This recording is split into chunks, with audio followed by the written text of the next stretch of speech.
We have another doctor on the set today, and in doctor का नाम है doctor Ibrahim Yusuf. He's a neurologist, pediatrician, nutritionist, and asthma, allergy, infection specialist. Welcome to the show. Thank you very much जी. कैसे हैं आप? अल्लाह का शुक्र है जी. ठीक ठाक. ओके, सो आज हमारे पास आपके लिए बड़े इंपॉर्टेंट सवाल हैं. पहला सवाल तो ये है कि चिकनगुनिया बहुत फैला हुआ है. चिकनगुनिया, डेंगू, मलेरिया, इन सब बीमारियों में फ़र्क क्या है? फ़र्क सिर्फ कुछ मच्छरों का है जो मच्छर आगे पीछे हो जाते हैं.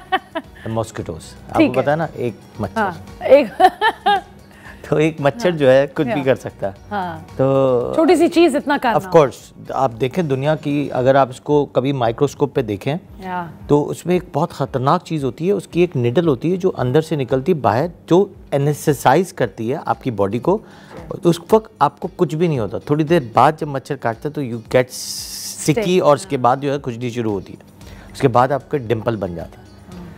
कई दफ़ा डेंगू और चिकनगुनिया का तो मच्छर पता ही नहीं चलता है कि कब काट गया, कब हुआ. बट इसके कुछ टाइमिंग्स हैं.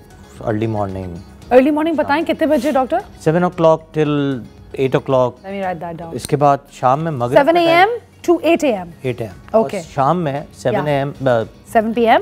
7 PM नहीं, अब मगरिब जिससे शुरू होती है ना, आपने देखा होगा मगरिब पे बाद बैठने पे आपने एकदम मच्छरों का एक जो ना झुंड आता है. हाँ. इसी में ही ये काल जो मच्छर जो आउटसाइड मच्छर होता है ना, अब वो दो किस्म के मच्छर है. एक तो मलेरिया वाला मच्छर है, वो भी बहुत फैला हुआ है. वो मच्छर हमेशा गंद वाले पानी में फैलता है, गंदी जगह. ऑफ कोर्स यहाँ पे ढेर लगा हुआ, स्लम्प वगैरह ऐसे. हाँ. डेंगू और चिकनगुनिया का मच्छर हमेशा साफ पानी में पलता है, जो हम ही पालते हैं.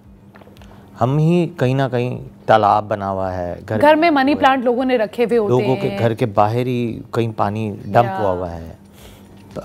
कई दफ़ा टायर्स में पानी जमा होता है. कई दफ़ा जब आप बाहर कहीं रोड साइड पे कैफ़ेज पे बैठते हैं, वहाँ पे पानी गिरा देते हैं, तो वहाँ पे जो छोटा सा एरिया भी अगर बनेगा तो वहाँ पे वो मच्छर की डेवलपमेंट हो सकती है. वो होते हैं डेंगू के मच्छर और चिकनगुनिया के मच्छर.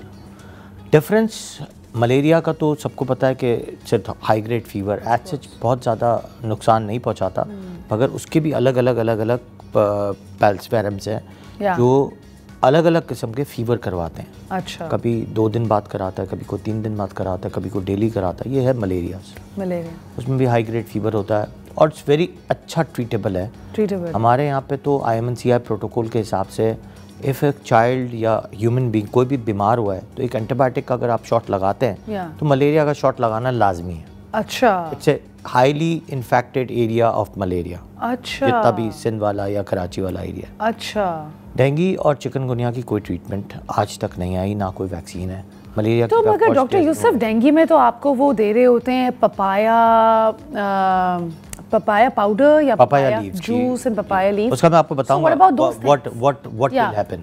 चिकन थोड़ा सा मैं आपको डिफरेंशिएट बता दूं कि डेंगू और चिकनगुनिया का डिफरेंस क्या है. ठीक है. डेंगू में basically there is a high grade fever. इसके बाद होता क्या है कि आपके बहुत सीवियर किस्म का जो है ना बैक में दर्द होता है, और सीवियर आइज में यूवाइटिस होता है, आंखों में बहुत पेन होना शुरू होता है, हाई ग्रेड फीवर होता है. अच्छा. इसी में ही आपके आहिस्ता आप जब टेस्ट करवाते हैं तो यू नो इट के यार CBC में प्लेटलेट्स आपके डाउन हो गए. चिकनगुनिया में एज सच एक इत्तेफाक की बात है कि इस साल चिकनगुनिया का कोई टेस्ट कराची में नहीं हो रहा, क्योंकि एक बहुत बड़ी किट्स जो है वो एक्सपायर किट्स यहाँ आ गई थी. और वो सारी लैब्स में बंद कर दी. तो फिर लोग किस तरह डायग्नोज करें चिकनगुनिया? ये स्पॉट डायग्नोसिस है. इसमें होता हवा में ऐसे हवा में डायग्नोसिस हो रही है, क्योंकि वो बहुत ही सीवियरली, कितना सीवियर पाँव में दर्द होता है. ऐसा होता है कि बोन क्रैश हो गई है, आप उठ नहीं सकते. आपका ब्लड प्रेशर बिल्कुल ऐसा लगता है डाउन हो गया है. आपको हाई ग्रेड फीवर होता है, आप फ्लश रेड हो जाते हैं. फ्लश रेड ऐसे तो डेंगू में भी हो जाते हैं, क्योंकि डेंगू रैश होता है.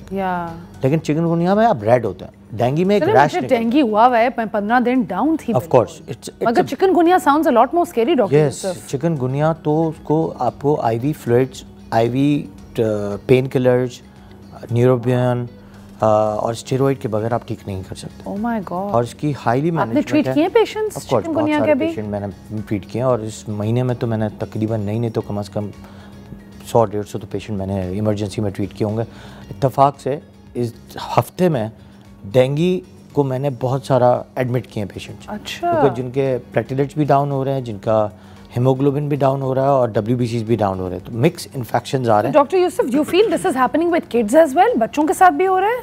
जी बिल्कुल, देखें मच्छर तो किसी को भी काट सकता है ना, किसी के साथ भी हो सकता है, किसी को भी इन्फेक्ट कर सकता है, चाहे वो 6 महीने का बच्चा हो, बाहर अगर है तो ऑफ कोर्स उसने मच्छर ने काटना है तो ऑफ कोर्स उसको इन्फेक्शन तो होना है। तो उसको भी इन्फेक्शन हुआ है और बड़ों को भी हो रहा है, अडल्ट को भी हो रहा है, और ज़्यादा उन लोगों को हो रहा है जो बाहर बहुत ज़्यादा बैठते हैं या बहुत ज़्यादा बाहर ट्रैवल गार्डन में भी इस टाइमिंग्स में, मगरिब के बाद तो गार्डन में बिल्कुल ना बैठे। ठीक है। दूसरा, डेंगू और चिकनगुनिया का जो मच्छर है ना, उसकी एक फ्लाई रेंज है 10 फीट तक है।